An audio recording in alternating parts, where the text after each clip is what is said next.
You attended the Conference League final as a Chelsea fan, seeing them lift the trophy. The Blues. Come What was that like? Do I have to be honest? Obviously, it's the Conference League. Yeah, I mean, it's not the Champions League. It's a trophy, though. It is, and some teams haven't won that. Mm-hmm. Haven't won any European trophies. Claim to be the biggest in London, so we'll that. No, listen, it was. I wish it was on the set. Oh he's looking at me with like deadly eyes. For context, Cal is behind the camera and he's an Arsenal fan. Just letting everyone know at home. Even I can get in on this conversation. Yeah, you can. Forrest pedigree. He wasn't even born, he says. No, look, I was actually thinking about this a few days ago because I was with my friend that we went to Poland together for the game, and I didn't go to any of the two European Champions League finals. Watched them both on telly. Mm-hmm. Obviously, it was great. I was outside Stamford Bridge when we won the 2021 Champions League final. The great atmosphere, but being there is a different element. And just seeing your team winning another European, you can put that Kai Havertz stuff in the bin, mate. He can get lost, mate. Listen, he has a Champions League with us. I don't know if he's even going to win a league title with you. So well, yeah. We'll see about that. I might be eating my words at the end of the season, man. We'll find out in May. We'll find out. The show will continue. But no, being there, sick, obviously. Adding another trophy to our luxurious extended trophy cabinet. Just you go into the Chelsea Museum, you're like Club World Cup, Champions League, Europa League, isn't it? It's got everything, mate. We've won it all, So yeah, it was class seeing, my club win another European trophy, and Poland's sick as well. Poland's lit. Like, where's I think it's called Wrocław where we were, right? And I to be honest, I didn't really think anything of it. I thought it'd be a bit boring. But the people are lit, the food is good place, man. I definitely go back to Poland, and Man, I'm meant to go Krakow in April. Yeah. So I'll go to experience. Yeah, I'm sure that'll be a very good experience. I've never been to Poland, but I'd definitely love to go. Yeah, I think that's one of the places that I want to go to. 100%. I think for me, like in Europe, I thought Poland might be one of the driest. Germany's actually, no offense to people, my German friends. Germany, it's a bit dry. Germany's dry. Right. Poland is lit, man. It's good. Yeah. It's good. How good of a footballer would you consider yourself? Can we call the podcast off there? What's going on? Nah, listen, I'm going to be honest. I ain't no baller. Right. I'll put it on the table. Look, I make football content. I ain't no baller. But I've been playing... Look, I want to go back to the whole Bangladesh thing. I wanted to play football from a very young age. Yeah. My parents weren't very aware of Sunday League, etc. So I used to force them. And like their first generation immigrants who moved to this country, for them it was about survival. So when I asked them to, can I join a club, they're like, what is this? This is nothing. Yeah. I ended up joining my first ever team, Sunday League, at 16, so it's pretty late already to develop. But yeah, played college football, which was actually a very decent level because we had a lot of lads who maybe left academy early on. And college football was actually quite, I don't know what the level's like now, but back when I was, I feel old now, sorry. I think about 10 years ago. I was, it was good level, definitely competitive. And yeah, man, I was all right. I'm a right back. So I have no tech going forward, I'll be real. No step overs, bro. I don't know. Huh? I didn't even try. No, they said failed winger at the back here, but I didn't even try, bro. Like nothing wrong with right back. No, that's his position. Yeah. So I'll be honest. Truthfully, I was a striker to start off with, but I could not score a single goal. So my manager, I remember my first ever Sunday League team. Yeah, I played like 9 games, scored like 1 goal. Yeah, he was like one game, he goes, "Aye, yeah, right back, son." I was like, what's right back? I don't even know what it was. Yeah, so I've gone right back, and genuinely I had the best game. I was like, oh shit, like. This is not too bad. I actually enjoyed this. I think, I don't know, it might be a natural thing. My defensive sort of IQ is way better than going forward. Same with me. Yeah, I actually know where to position myself and whatnot. So, yeah, man, I really enjoyed it. And then, obviously, through the last 5 years, I didn't play much up until 2 years ago, 3 years ago. I started getting back into it with these charity games, etc. I can't lie, like I'm not trying to toot my own horn here, but I feel like I've got a lot better now. Yeah. There's an England content creators team. I don't know if you've seen that. Yeah. So I played for them last year, and that team is insane. Like I know it's content creators, but you have Iman SV2. Yes. Unbelievable baller. You have Ergis from Baller League. You have Cole De Silva, who used to play for Chelsea's academy, still plays. Wow. Yesterday we had Lansbury. Yes, Henry Lansbury, yes. We were training with him yesterday. Wow. The standard in that team is no joke. Yes. And I think that's actually helped me to come on way more than Most what it was. definitely, Mate, it was because insane. you So always go ahead, and I think you perform better with better players around for you, and then sure. eventually you learn from them and you For become sure, better man. yourself. It's definitely helped me a lot. And I mean, in terms of a lifestyle thing, I used to do a bit of boxing when I was younger. Yeah. Then, you know, just like everyone, to try and keep fit in the gym. But now I'm like, I'm no footballer, but I try live like a footballer a little bit in terms of, because I'm in the industry, just to keep fit and whatever for shoots. But like being in this England team, we're taking it very seriously. We're seeing like an opportunity. Yes, it's not professional football, but there's eyes for it. There's interest for it. Just Definitely. like Baller League in some sense. Yeah, So yeah. There was people kind of questioned Baller League when it came about, but I think it's an unbelievable concept.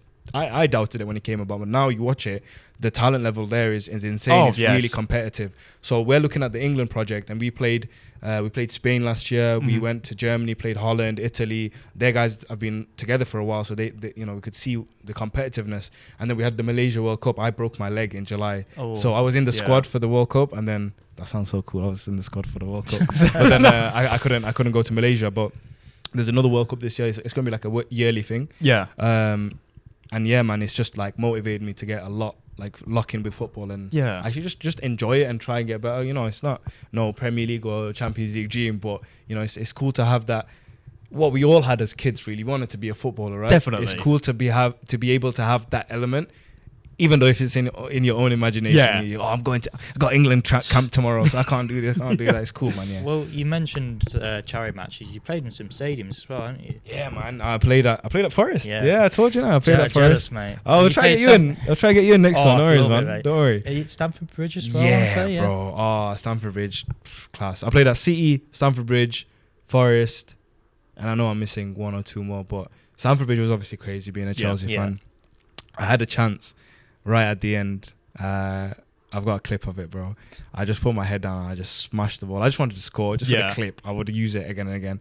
I felt like I almost broke the ball, bro. You could hear it. It just smacks the ball, fall to the ground last minute of the game. I'm like, no, bro, my clip's gone. But it was sick, man. Bing Egg, shout out to them. They made that happen. It was really, really cool. I really enjoyed Forest. I think Forest Stadium is very underrated. You're making me very, very jealous now. No, it's just even from a viewing point of view. I mean, most stadiums nowadays are like, people say soulless bowls, but like It's old school, isn't it, Forest? Yeah, I like that though. It's nice, man. I think we've actually got the biggest pitch in the Premier League. That's Do you? Yeah, we've got the biggest pitch in the league. When I played at Etihad, Yeah. and I was like, it doesn't, like when you're at the Etihad, Etihad looks huge. but when you're on the pitch, it didn't feel that big. Like I wasn't like dying or out of breath. Right. Played at Forest, bro. I felt like, maybe that's why it was so bad. yeah, man, you need to make that pitch smaller, bro. The players are struggling, but no, it was sick, man. Yeah, Chelsea, brilliant. Stamford Bridge, unreal experience. Yeah. The reason that I brought up, I asked you how good you are at football is, of course, because of all the stuff you've done with that England team as well. But also, you did a Manchester City video as a player for 24 hours. Yeah. Talk to me about that. Yeah, it was. See, but that was more of a concept. Yeah. So again, I know the brands are brilliant, by the way, in terms of activating. Before I go into that, brands really are switching on how to utilize creators when they get opportunities. So a big shout out to Aldar, my friends at Aldar, Jamie, and these guys. They have these cool experiences being the sponsors of Man City every year. So yeah, we went down, we trained with the coaches. I've done it twice actually. Yeah. And you know, it's such a cool experience. You train with the coaches, and you know, you get to go to the game. You have a bit of experience. So yeah, I mean, it wasn't necessarily like I actually was a player for 24 hours, but it gave me the ability to be creative for sure. And that content obviously is a really cool piece. So definitely, yeah, man, I saw the video, so I thought let me ask the question. Didn't you meet Pep and that was the first experience we did. So we had we got to watch them train the day after they played against, I think it was Brighton, and yeah, well, obviously when they was just for sponsors that were there, so obviously they took us as being part of their team. Yeah, it was cool, man. They were there. I wanted to speak to Pep, but I don't think he understood. I think I was trembling under the pressure. I was like, Pep, and he's like, yeah, all right, mate. Well, I think if you have Pep Guardiola near you, you're going to be speechless. Yeah, I mean, what a footballing mastermind, man. Well, he just is, isn't he? I think the way that Pep works, you just see his constant little tactical tweaks or changes, like the 3-2-4-1 formation. Where did that come from? He's a when it comes to football, I mean, he's a genius. I mean, even I say the classic argument, Pep, Jose, whatever. Obviously, I'm gonna back my man Jose, but I think even with the teams he was given and the budgets he was given, you still need to be a class manager to achieve what he did. Yeah. But I just want to say, even off the pitch, how he's been recently, Mm-hmm. I have nothing but the utmost respect for him. I think to be at that level that you're at, people are afraid to speak out. Yeah. People are afraid to get shadow banned and lose jobs and opportunities. But I think the way Pep's handling it shows that he's more than just a professional, more than just a footballer. He's an icon that we should really be appreciating while he's around, because, you know, it shows that he has two legs he can stand on. So as a fellow human being, and someone that also is very passionate about what's going on around the world, I have so much love for Pep. So much respect for Pep. Yeah, he's an unbelievable man. Yeah. Well, Pep's like on a long list of people you've met. Yeah. Did you watch Spencer FC? I know of him. I've seen some stuff. Did you ever watch his selfie squad stuff? No, I'm not sure. Well, he had this thing where, like, if he did a video or something with a footballer, he'd put them into a team on FIFA. And I was thinking, you could make such a good team. Some of the people you've met. I might have to rub that concept, you know. I'm rubbing that. Tomorrow you're gonna see it. What's it called? Selfie FC. Selfie squad. Selfie squad. I say no more. I want that. Simulated career mode season or something. 38 games, 38 wins. Yeah. No, talk us through some of the people you've met, or who you've been most kind of starstruck by. Because there's been so many, hasn't there? I don't know about start. I mean, Pep, obviously, I don't know if I was starstruck. I was just more like, oh, shit, that's Pep. I need Pep Guardiola. He was leaving the facility, so I was trying to think of something quick, but my brain froze. Who have I been starstruck by? I don't think it's even anyone in football, to be honest. I mean, it's cool. Don't get me wrong. You're like, wow, this is crazy. I'll tell you someone who I will be starstruck when I met. Yeah. Eden Hazard, easily, bro. Yeah. Eden Hazard is my... hero in terms of football, new age hero, you could say. Obviously, I watched him almost every game for Chelsea. But the moment I think I was ever starstruck is actually in boxing, and it was actually for a fighter called Vasily Lomachenko. I don't know if you've heard of him. He's not very big in terms of commercial, but he's one of the most unbelievable fighters of our generation. This guy, search him up when you go home. Yeah, definitely. Watch his highlights. This guy will dance around you, and he's like the Matrix. He will hit you from any angle. But yeah, I had the chance to interview him in a scrum, and his PR manager gave me 2 questions to ask, and I was just like, I got it off my chest. I got the question. I stumbled a little bit, but just to have him, the presence of greatness in the sport of boxing there, it was unbelievable, man. So yeah, but in terms of football, I don't think there's anyone that I've been necessarily starstruck for. No, not that I can imagine. But that sounds so big-headed, by the way. No, it does. In a sense, it's not even that. I think when you're in the moment, you're trying to get content done. Again, going back to Ballon d'Or, I think I was more starstruck being there, not necessarily by the people, just seeing, okay, we're in a room full of these guys. This is insane. Yeah. But I think when you're making the content, especially when they're in front of you just think, I need to get this done. And I think when you look back at it, you're like, wow, what the hell? I've met these people and I've interviewed these people. Is it like, do you get into maybe like a sort of headspace that I'm here to do the content. These guys, they're incredibly famous people, but they are just people at the end of the day. And I have a job at hand as well. Yeah. But I think, you know what you said, one of your first questions, what did I take from boxing? It might be that, because when I said who was I starstruck by most, I said Lomachenko when I was in boxing. Yeah. So I think I've learned how to deal with athletes, how I answered that question early on. They are superheroes for us. Athletes are the pinnacle, I think, of men these days. They are the new age warriors. We watch them, we pay to watch them. Yeah. And they are unbelievable human beings. Sorry. So for me, I definitely took being in boxing and learning how to deal with superstars in terms of like, okay, you've got a job at hand, compose, ask the question. And I probably brought it into football where you meet more superstars and people who are more famous, and learn how to deal with it a little bit more. No, most certainly, without a doubt. I do want to ask, as you've been to a lot of football events or boxing events, what is the favourite one that you've ever attended? That's very easy for me. Yeah. And it's not going to be one that I don't think you guys are going to predict. So I know I've mentioned it a few times about my heritage. Yeah. November last year, I went to Bangladesh to cover Bangladesh versus India. So that in itself should give you how much weight that fixture holds. Yes. 2 South Asian huge countries, huge rivalry in every aspect, from political to cricket to football as well. Food, whatever you want to say, bro. We're rivals in every sense. And it was for the AFC Asia qualifier. Now, this is the funny part about this game. Both teams actually are out. So they're both out already. They're both out. They can't qualify. It's only one team in the group that qualified. I think Singapore. It was a group of Singapore, Hong Kong, Bangladesh, and India. Right. Singapore have won the most games. They're already mathematically through. So in terms of qualifying, neither of us are making it.